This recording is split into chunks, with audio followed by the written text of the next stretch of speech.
Hello, it is week 8 of The Artist's Way, recovering a sense of strength. This week is like the tail end of week 8. I'm feeling very optimistic about the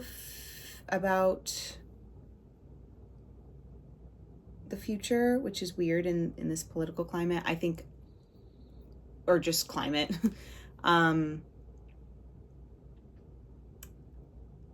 I think like imagining a better future is one way that we can all like participate in creating a better future. Is we have to like start with imagining it and having hope for the future and a deep, strong belief that we can make the future better than the present. I think it's our duty to make the world better for future generations, and I find that when I feel like there is no hope or there is like any sort of existential, like what's even the point of anything? Everything is so messed up. That sort of is a debilitating and like a debilitating feeling. It's very self-centered, and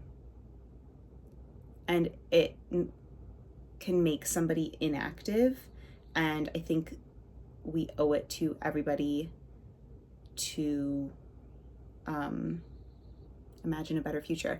I read this book. I'll put an image of it here, and this author talks a lot about imagining better futures. She's incredible. I really recommend reading this book. In like my journey of the artist's way this week, I just found that there was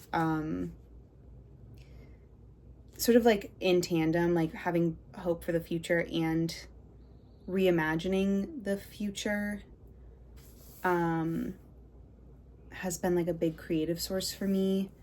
And in this chapter, or in this week, she says, for an artist to become overly cerebral is to become crippled. But this is something that I like was kind of realizing that a lot of blocks that I had were tied to me not being able to justify academically why my art was good. This is something that we learned to do in school, which was like, as you're creating the art, why are you making it? What is the point of it? Which I think is something that is important. I'm not saying like that's not an important thing to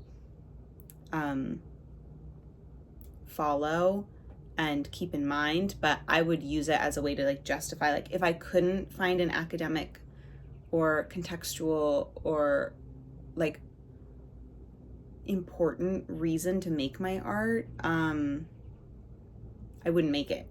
And I think if the inspiration is there to make it, I do not have to justify the why in order to do. I have to do first and deduce the why later. This is like, if I get overly intellectual, I do this also with processing emotions, I can become overly like analytical and avoid feeling my feelings, and I can become overly analytical and avoid doing the art, doing the risky thing and the scary thing, and I just have to, it's just something for me to be aware of. There is another, I guess like action is always better than thought. Well, not always. The negative action isn't, but I think sometimes like I try to weigh all my options and paralyze myself, and it's better to do something. It's better for me to waste a canvas with a bad idea than it is for me to not make a painting at all. Waste a canvas. I would obviously learn from that. Whatever I didn't like, I would learn from. There was something else in here that I really, creative people are dramatic, and we use negative drama to scare ourselves out of our creativity with this notion of wholesale and often destructive change. Fantasizing about pursuing our art full-time, we fail to pursue it part-time or at all. It's kind of like what I was just saying about the like my brain will come up with any reason to not do something scary, and that's something like intellectualizing that happens. And I do this thing, like I was listening to a Charlie XCX song this morning, and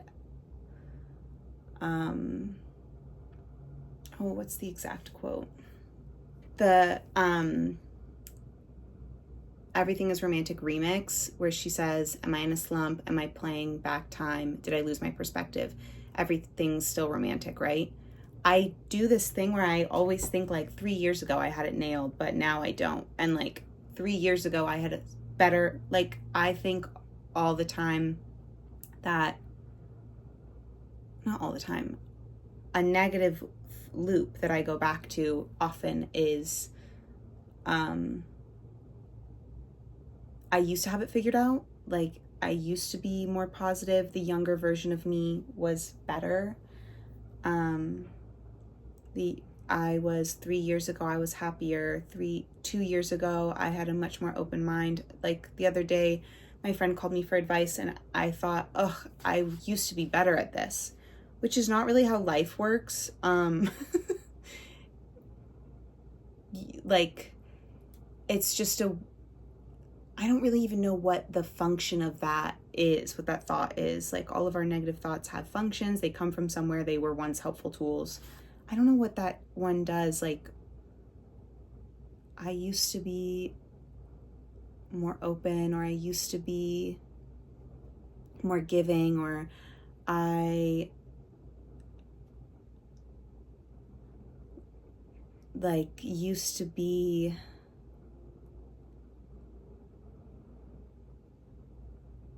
better, and now I'm mean and selfish. And like the irony of thinking that and also just thinking about myself is like, it is like, I don't know.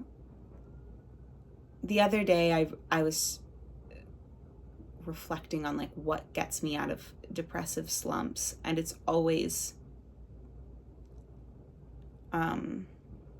like deep depressive, like borderline despair, and it's always just doing something for somebody else. Like when everything feels like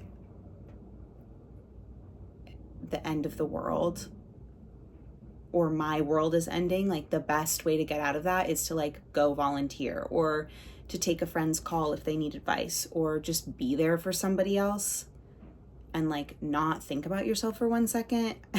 And this is like, I guess like with recovering a sense of strength,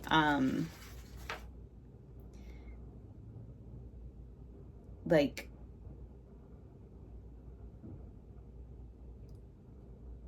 sometimes I feel like there's this like pressure as a woman in particular to not like to be everything all at once.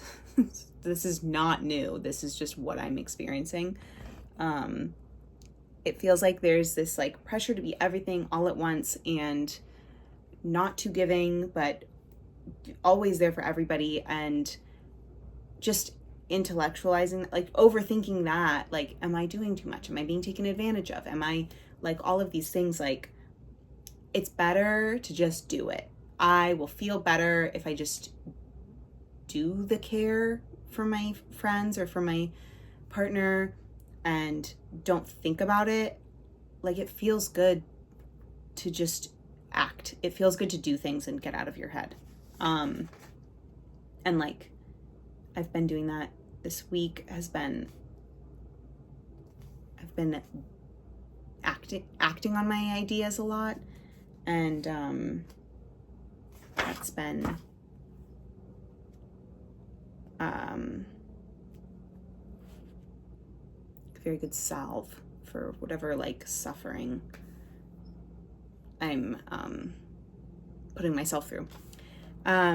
in a creative career, thinking about the odds is a drink of emotional poison.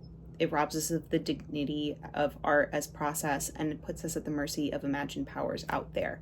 That's something else that is like actually just doing the art and not worrying about falling in love with the doing of it and the making of it, and like making these little vlogs that nobody's watching and just feeling like, well, at least I'm doing something, and sharing something for myself is it's been like I'm feeling really good. I'm feeling good in a way that I haven't felt in a while. And for some reason I'm feeling a little self-conscious about